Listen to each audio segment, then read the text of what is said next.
शाश्वत की साधना। एक मित्र कहते हैं कि साधना कैसे की जाए। यानी हम साधना तो बहुत वर्षों से कर रहे हैं, लेकिन कुछ सत्ता नहीं। विक्रम प्रसाद सिंह बिहार।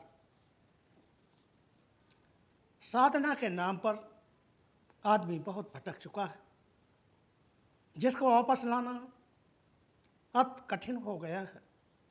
यानी लोग साधना शब्द का भी अर्थ नहीं समझ पाते हैं और साधना करना शुरू कर देते हैं। यानी आँख खुली कि नहीं, बस चलना शुरू कर देते हैं। अरे पहले ठीक से आँख तो खोल लो, फिर चारों तरफ देख भी लो, और तब जब कुछ समझ में आए, थोड़ा बहुत प्रकाश हो जाए, रास्ता दिखाई पड़ने लगे, मार्ग मिल जाए, तब चलो। मेरे घर के सामने एक छोटा सा मंदिर है, जहाँ मैं रोज़ देखता हूँ कि एक दो बच्चे स्कूल की ड्रेस पहने हैं। शायद वो स्कूल को तैयार हो चुके होते हैं, लेकिन वो हाथ में एक लोटा लिए हुए जिसमें जल भरा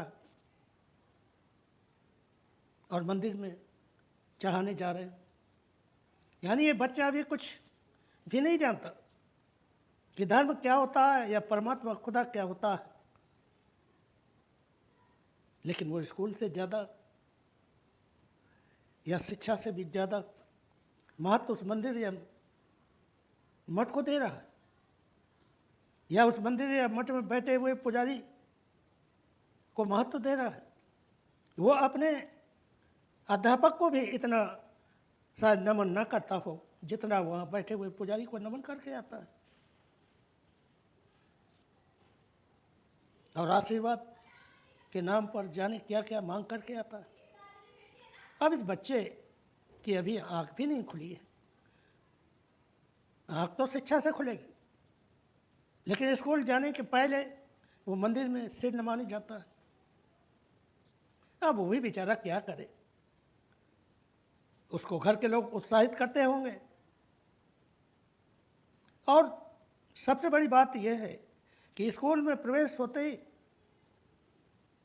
सबसे पहले उनको प्रार्थनाएं कराई जाती हैं। तो वो जानता है कि पढ़ाई वगैरह से ज़्यादा महत्वपूर्ण ये परमात्मा है या पूजा पाठ है। यानी पढ़ाई लिखाई तो व्यर्थ की बातें हैं, यही परमात्मा पूरा कर देगा, या मंदिर या मठ में बैठा हुआ पुजारी हमें हर तरह से संपन्न बना देगा। वो पुजारी तो वो व्यक्ति है जो जीवन में असफल हुआ है, जिसने ठीक से शिक्षा भी न ली होगी, वरना भीख मांगने के लिए वो मंदिर में क्यों बैठता? वो तुम्हें क्या दे सकता है?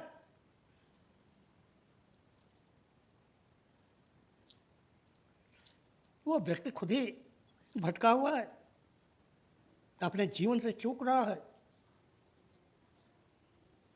और अंत में जब नहीं कुछ मिला तब वो मंदिर में बैठ गया, या कहीं मस्जिद में बैठ गया, या किसी मठ में बैठ गया। ये वही लोग हैं जो असफल हैं, जो शिक्षा से दूर रहे।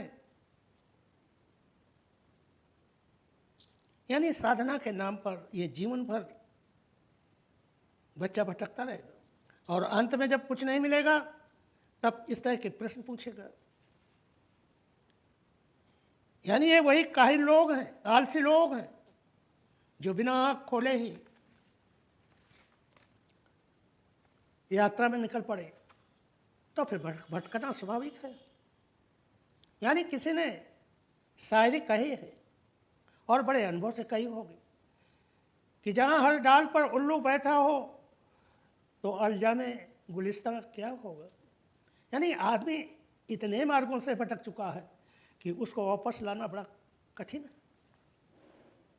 उसको समझाना मुश्किल है। और यदि उससे सही बात और सत्य बात कहो, वो तुम्हारे विरोध में हो जाएगा, तुम्हें अधार्मिक घोषित कर देगा, यहाँ तक कि तुमको देशद्रोही भी बना सकते हैं। यानी चाहे शिक्षा के जगत में हो, चाहे धर्म के जगत में हो, चाहे समाज और राजनीति के जगत में हो, सभी जगह वही उल्लू ही उल्लू बैठे हैं और जिसका फल तुम्हारे सामने है।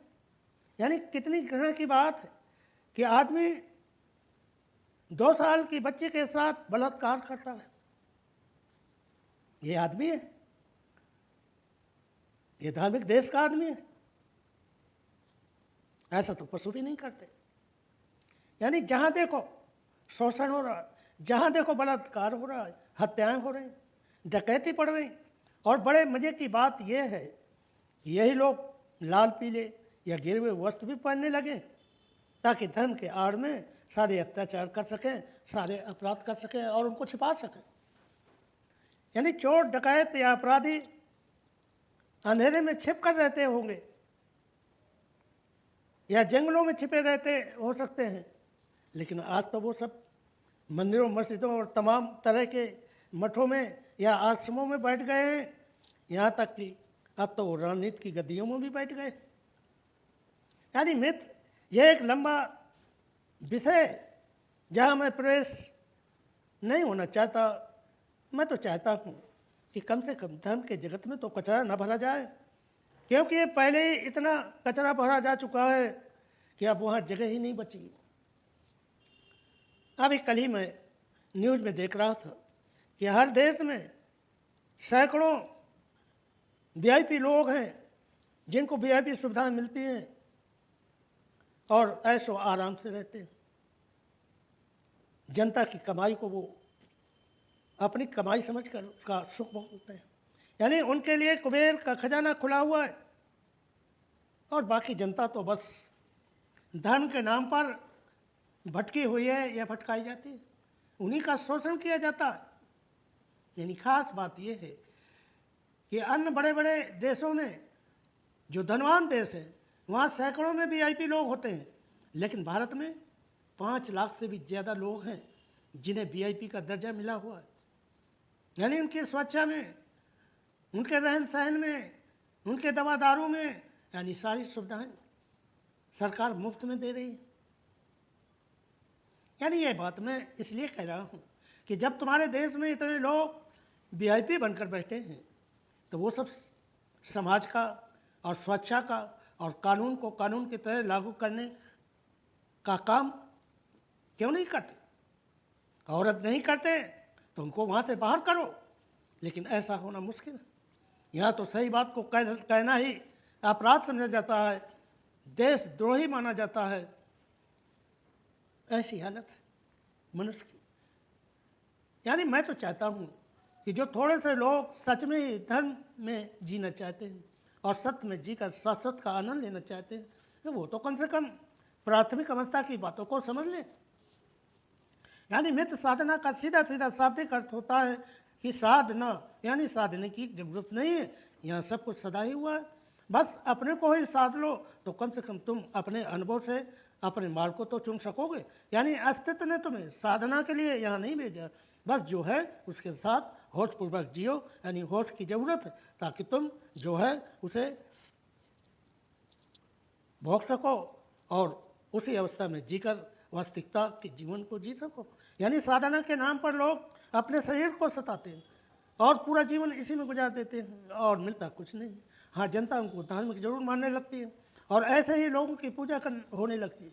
यानी वो सब सत्य धर्म को तो उपलब्ध नहीं हो सके हैं, धर्म के नाम पर धंधा जरूर का चलता है। यानी मित्र, अस्तित्व ने जो कुछ भी बनाया है या इस अस्तित्व को जो कुछ भी मिला है वो सब पहले से ही सदा हुआ है। यानी अपने अपने सत्य स्वभाव में स्थिर है, जहाँ तुम्हें कुछ भी नहीं करना है। यानी ये बात हमारे शरीर पर भी लागू होती है और जीवन के हर क्षेत्र में भी लागू होती है। यानी यदि तुम शरीर को साधोगे तो ये शरीर के विपरीत हो जाएगा, यानी ये तो प्रकृति के ही विपरीत हो रहा है। यानी यदि तुम स्वतंत्र रहना चाहते हो तो दूसरे को भी स्वतंत्र रहने देना होगा। अब साधक शरीर को ही नहीं साधता, वो मन और विचारों को भी साधता रहता है, जो बिल्कुल ही असंभव है। अप्राकृतिक है, यानी यहाँ एक छोटे से छोटे तत्व में भी जो प्रतिक्रियाएं हो रही हैं वो उस परम अस्तित्व के तरफ से हो रही हैं, जो उनका स्वयं का स्वभाव सत्य है। अब ये तुम उसको ही रोकोगे तो ये तो अस्तित्व के ही विपरीत हो जाएगा। यानी साधना का मतलब होता है कि साधना जो जैसा है उसे वैसा ही रहने दे। बस एक काम आप कर सकते हैं कि तुम इन क्रियाओं या प्रतिक्रियाओं को दूर से खड़े होकर देख सकते हो। यानी इस जगत में, खास तौर पर अध्यात्म के जगत में साक्षी होना आसान है। यहाँ तुम्हें कुछ भी नहीं करना, बस जो हो रहा है उसको देखते रहो। यानी तुम भी स्वतंत्र और सारा जगत भी स्वतंत्र। यानी साधना के नाम पर हम अपने ऊपर फालतू का बोझा लाद लेते हैं। यानी यह जगत तुम्हारे आने से पहले भी चल रहा था और तुम्हारे जाने के बाद भी चलता रहेगा। यानी यहाँ जो कुछ भी चल रहा है वो सब अपने अपने सत्य स्वभाव से चल रहा है जो अस्तित्वगत है। यानी आप आकाशवत हो जाओ और आकाश जैसा आनंद लो, बस इतनी सी बात है। यदि समझ सको तो पहले आंखें खोलने का काम करो, फिर आंखें खुद ही अपने मार्ग को खोज लेंगी।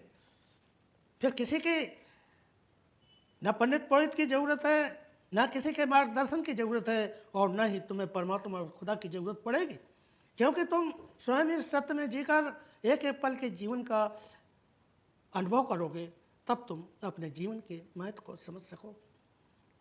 आज इतना ही। सभी मित्रों को मेरा प्रणाम पहुँचे। स्वामी रामविलास भारती, कानपुर।